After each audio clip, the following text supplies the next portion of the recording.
نہیں کرتا ہے, اس کو حاجت نہیں ہوتی. بس یہ سننا تھا. ایک مرتبہ حیران رہ گیا, پریشان رہ گیا, قریب آیا اور قریب آنے کے بعد کہا کہ میں کلمہ پڑھتا ہوں, اسلام لاتا ہوں, اشہد ان لا الہ الا اللہ.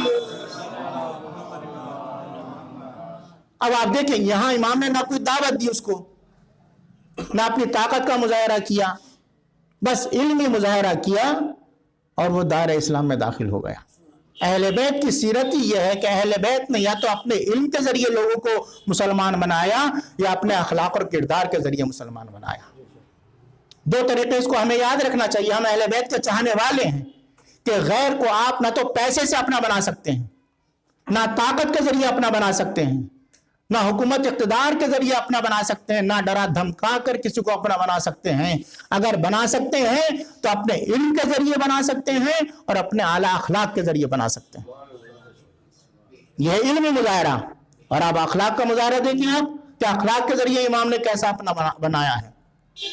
ایک شخص درس ہوتا تھا امام کا, ایک شخص تھا نوجوان, وہ پابندی سے امام کے درس میں شرکت کرتا تھا, پابندی سے آتا تھا, کچھ بولتا بھی نہیں تھا امام سے. امام پڑھایا, طلبہ چلے گئے, لیکن آتا پابندی سے تھا. مسلسل پابندی سے امام کے درس میں وہ آ رہا تھا.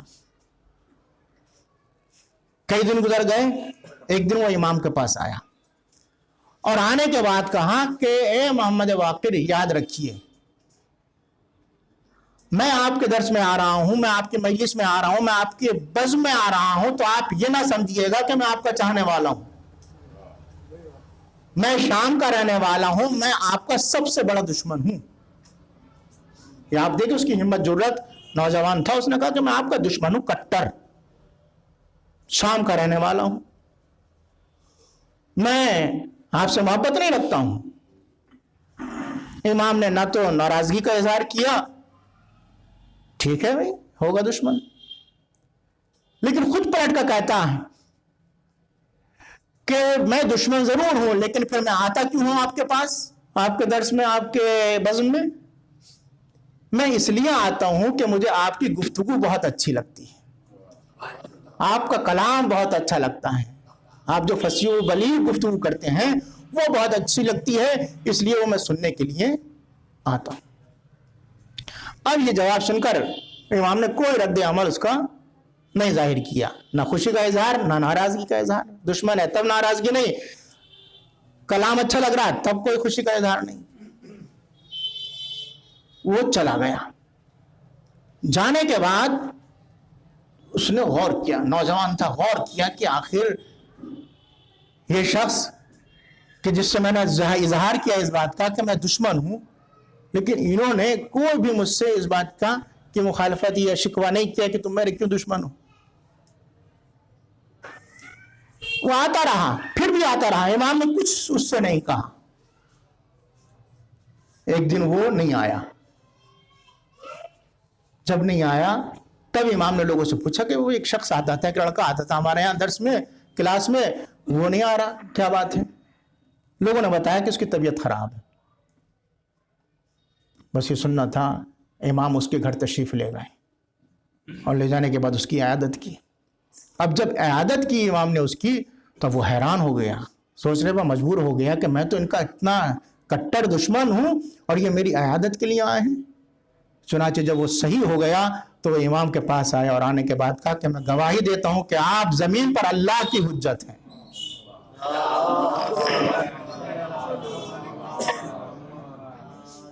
آپ اللہ کی حجت ہیں, آپ امام وقت ہیں. میں آپ کا دشمن تھا, لیکن اس کے باوجود بھی آپ نے اتنے اعلیٰ اخلاق کا مظاہرہ کیا. کیا آپ میرے پاس آئے, میری عیادت کے لیے آئے؟ بس عزیزان یہ ہے کردار اہل بیت کہ اہل بیت نے یا تو علم کے ذریعے اپنا بنایا ہے یا اپنے اخلاق کے ذریعے. یہ دو چیزیں ایسی ہوتی ہیں, اس میں نہ کہنے کی ضرورت ہوتی ہے نہ زور زبردستی ہوتا ہے, بلکہ آپ اخلاق کا مظاہرہ کرتے جائیے, لوگ آپ کے اپنے بنتے چلے جائیں گے. ایک صلوات بر محمد وعلی.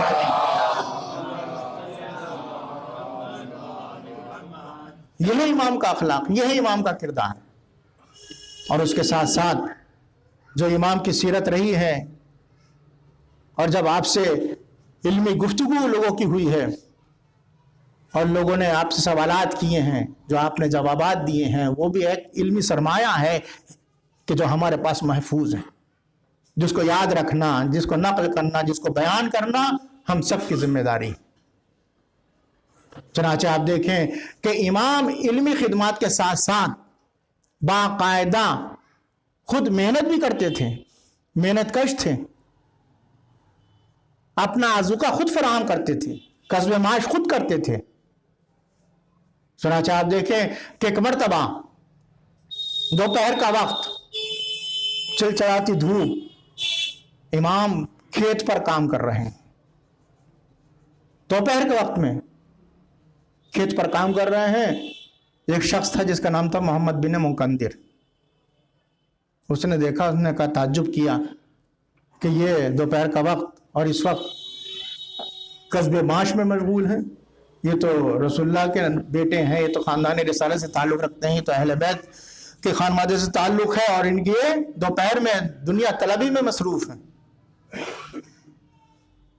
امام اپنے ہاتھوں سے کھیتی کر رہے ہیں۔ وہ آیا اور آنے کے بعد کہا کہ یہ اچھا نہیں لگ رہا ہے کہ آپ رسول اللہ کے خاندان سے ہوتے ہوئے، اہل بیت کے خانوادے سے تعلق رکھتے ہوئے، آپ دوپہر میں تمادت آفتاب ہے اور آپ کھیتی کر رہے ہیں۔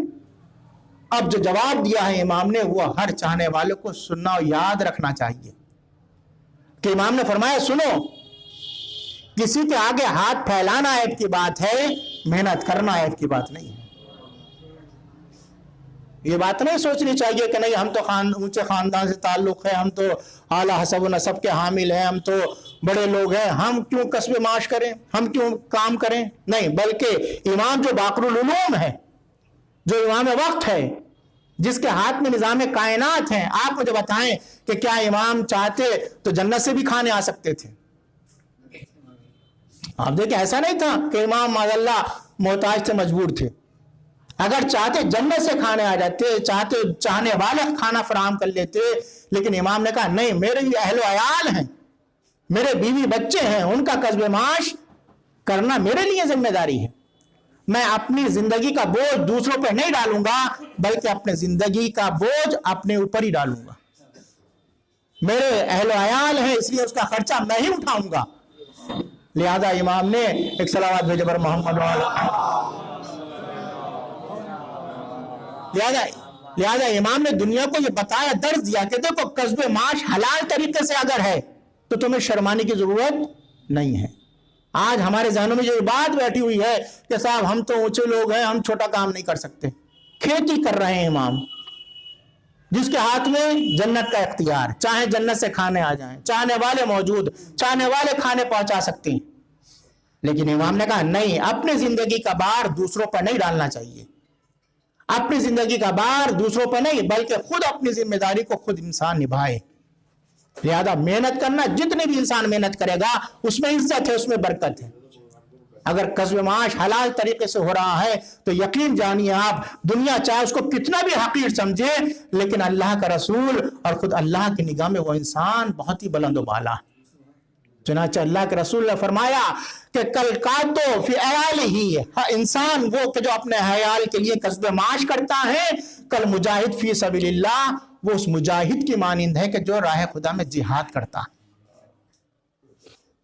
یاد رکھیں آپ، اگر کوئی کسب معاش کر رہا ہے، محنت کر رہا ہے، تو اس میں کوئی عیب کی بات نہیں ہے، بلکہ اللہ کے رسول نے کہا کہ محنت کرنے والا، رزق حلال فراہم کرنے والا، کل مجاہد فی سبیل اللہ، وہ ایسے ہے کہ جیسے اللہ کے راہ میں جہاد کرنے والا انسان۔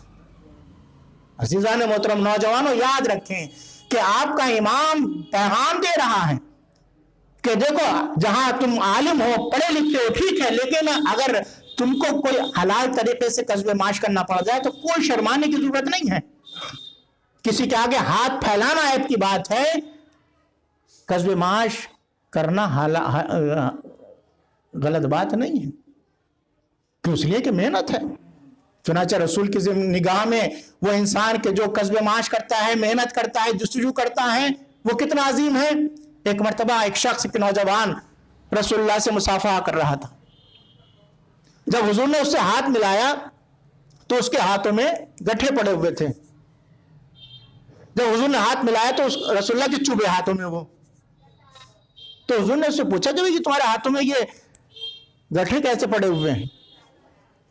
تو اس نے کہا یا رسول اللہ میں ایک مزدور ہوں، میں ان ہاتھوں سے مزدوری کرتا ہوں، محنت کرتا ہوں، اس وجہ سے میرے ہاتھوں میں یہ گٹھے پڑ گئے. بس یہ سننا تھا ایک مرتبہ، اب آپ سنیں، یہ سننا تھا ایک مرتبہ حضور نے اس کے ہاتھوں کو لیا اور چوما بوسا لیا، تاکہ یہ وہ ہاتھ ہیں کہ جس سے تم اللہ کے راہ میں جہاد کر رہے ہیں.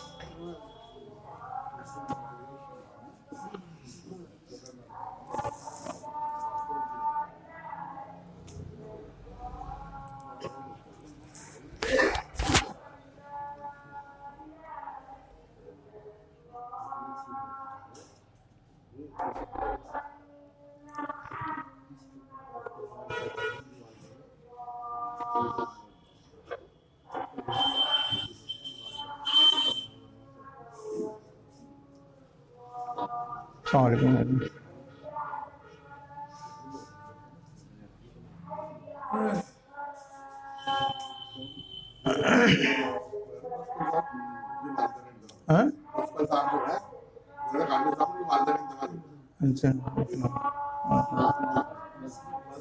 لکھنؤ میں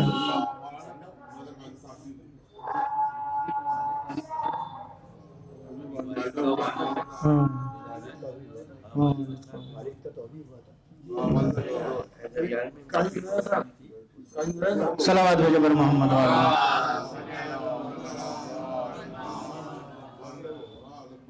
یہ ہمارے معاشرے کی ستم ظریفی ہے کہ جو لوگوں کو دھوکہ دے رہا ہے، جو چیٹنگ کر رہا ہے، جو حرام طریقے سے کما رہا ہے، اس کو تو عزت دار سمجھا جا رہا ہے.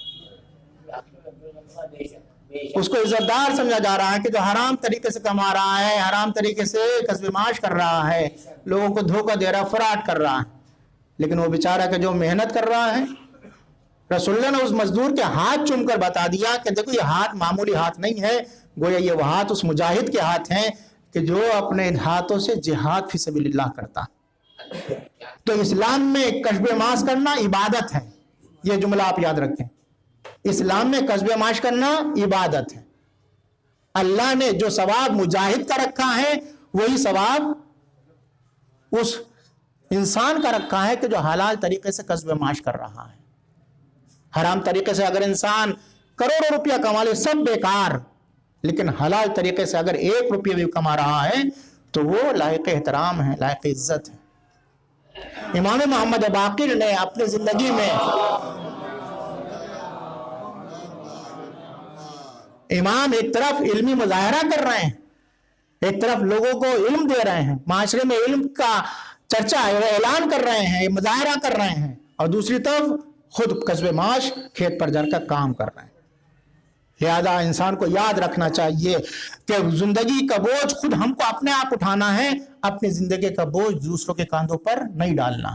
یہ ہے اسلام کا پیغام. اس لیے کہ غربت کو اسلام پسند نہیں کرتا، قطعاً پسند نہیں کرتا. اسلام میں مانگنا ثواب نہیں ہے، بلکہ اسلام میں دینا ثواب ہے. اس بات پر غور رکھیں. مانگنا ثواب نہیں، کوئی روایت، کوئی حدیث، کوئی آیت نہیں ہے کہ جس میں یہ کہا گیا ہو کہ مانگو ثواب ہے.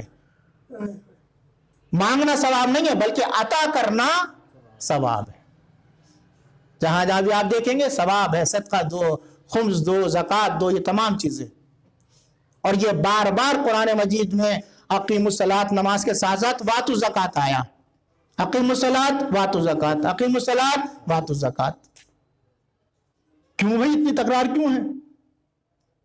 بار بار کہنا خداوند عالم کا واتو زکوٰۃ، زکوٰۃ دو، زکوٰۃ دو، زکوٰۃ دو. اس کا مطلب یہ ہے کہ اللہ چاہتا ہے کہ تم سب کے مالی حالات اچھے ہونے چاہیے تاکہ تم دوسرے کو مدد کرتے رہو. اس لیے حکم دیا گیا ہے کہ عطا کرنا ثواب ہے، سوال کرنا یہ ثواب کی بات نہیں ہے. لہذا اقتصادی حالات صحیح ہونے چاہیے، اپنی زندگی کو دوسروں کو منحصر نہیں کرنا چاہیے. چنانچہ امام محمد باقر علیہ السلام نے دنیا کو یہ پیغام دیا کہ دیکھو اپنے انسان جو ہے خود کو محنت کرنی ہے اور اپنی زندگی کا بوجھ خود اٹھانا. یہ پیغام امام کا ہے کہ جس کو سب تک پہنچا دینا چاہیے. اس لیے کہ آپ امام کے بیانات دیکھیں اور امام کے جو ارشادات ہیں اس پر ہمیں توجہ کرنا بہت ضروری ہے کہ امام نے ہم کو کیا پیغام دیا ہے۔ اس لیے کہ تعلیمات صرف کتابوں میں جمع ہیں، لوگوں تک نہیں پہنچ پاتی ہیں۔ جب تک ہم لوگوں کے سامنے نہیں پیش کریں گے اس وقت آپ صحیح معنی میں اہل بیت کا تعارف نہیں کرا سکتے کہ اہل بیت نے دنیا کو کیا پیغام دیا ہے، کیا میسج دیا ہے۔ امام کے کچھ بیانات ہیں کہ جو اپنے چاہنے والوں سے امام نے خطاب کرتے ہوئے بیان فرمائے، ان کو سننا اور اس کو نشر کرنا بہت ضروری ہے۔ امام فرماتے ہیں ایک دن جابر جوفی امام کے پاس آئے اور امام سے کچھ گفتگو کر رہے تھے۔ اس وقت امام نے جو ان سے بیانات کیے ہیں، جو ان سے گفتگو کی ہے، اس کو آپ دیکھیں کہ امام نے کن کن موضوعات کو جابر کے سامنے پیش کیا ہے۔ جابر جوفی ایک دن جعفر جوفی امام محمد باقر علیہ السلام کی خدمت میں آئے، بیٹھے۔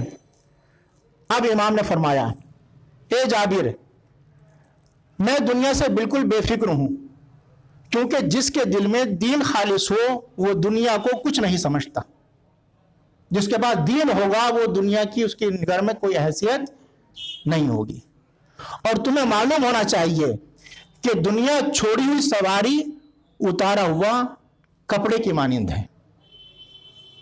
جیسے انسان کپڑا اتار کے پھینک دیتا ہے، اب اس سے کوئی سروکار نہیں، وہ سواری جس سے ذہن اتر جاتا ہے کوئی مطلب نہیں۔ ایسی تمہاری دنیا ہونی چاہیے کہ جب تک تم زندہ ہو ٹھیک ہو، جب تم مر جاؤ گے تو یہ دنیا تم سے چھوٹ جائے گی۔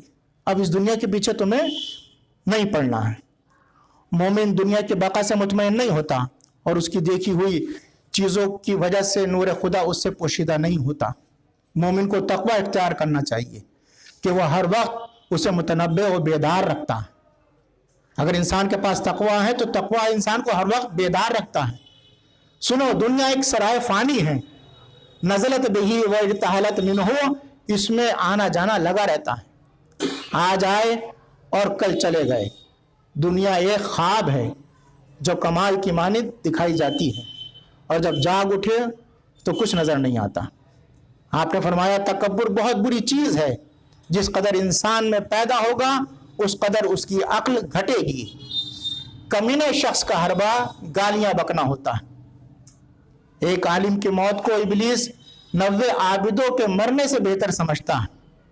1000 عابد سے وہ ایک عالم بہتر ہے کہ جو اپنے علم سے لوگوں کو فائدہ پہنچائے۔ میرے ماننے والے وہ ہیں جو اللہ کی اطاعت کریں۔ امام اعلان کر رہے ہیں کہ میرے چاہنے والے کون ہیں؟ کہ جو اللہ کی اطاعت کریں۔ آنسوؤں کی بڑی قیمت ہے، رونے والا شخص بخشا جاتا ہے۔ جو انسان اپنے گناہوں کو یاد کر کے روتا ہے، اللہ اس کی گناہوں کو معاف کر دیتا ہے اور وہ ذلیل نہیں ہوتا۔ سستی اور زیادہ تیزی برائیوں کی کنجی ہے۔ خدا کے نزدیک بہترین عبادت پاک دامنی ہے۔ انسان کو چاہیے کہ وہ اپنے پیٹ اور اپنی شرمگاہوں کو محفوظ رکھیں۔ دعا سے قضا بھی ٹل جاتی ہے۔ نیکی بہترین خیرات ہیں۔ بدترین عیب یہ ہے کہ انسان کو اپنی آنکھ کا شہتیر دکھائی نہ دے اور دوسروں کی آنکھ کا تنکا نظر آ جائے۔ یہ بہت اہم بات ہے کہ آج ہماری صورتحال یہی ہے کہ ہم کو اپنی آنکھ کا شہتیر نظر نہیں آ رہا ہے بلکہ دوسروں کا تنکا نظر آ رہا ہے۔ ہم یہ سمجھ رہے ہیں کہ ہم پاک و صاف ہیں، ہم میں کوئی عیب نہیں ہے، ہم نے کوئی خطا نہیں کی ہے، سارے عیب دوسرے میں ہیں۔ تو امام نے کہا نہیں، خبردار، بدترین ہے وہ انسان کہ جس کو اپنی آنکھ کا شہتیر دکھائی نہ دے بلکہ دوسروں کی آنکھ کا تنکا نظر آ جائے، یعنی اپنے بڑے گناہ کی پرواہ نہ ہو اور دوسروں کے چھوٹے عیبوں سے برے نظر آئیں، اور خود عمل نہ کرے، صرف دوسروں کو تعلیم دے۔ جو خوشحالی میں ساتھ دے اور تنگ دستی میں دور رہے وہ تمہارا بھائی اور دوست نہیں ہے۔ توجہ چاہ رہا ہوں، جو خوشحالی میں تو ساتھ رہے، دوست بنا ہوا ہے، جب اچھے حالات ہیں آپ کے تو 10 سب آپ کے دوست بنے ہوئے ہیں، اور جب تنگ دستی ہو جائے، غربت ہو جائے تو سب چھوڑ کر چلے جائیں تو وہ تمہارا دوست نہیں ہے۔ علامہ شمس الدین بیان کرتے ہیں کہ امام محمد باقر نے فرمایا کہ جب کوئی نعمت ملے تو کہو الحمدللہ، اور جب کوئی تکلیف پہنچے تو کہو لا حول ولا قوت الا باللہ، اور جب روزی تنگ ہو جائے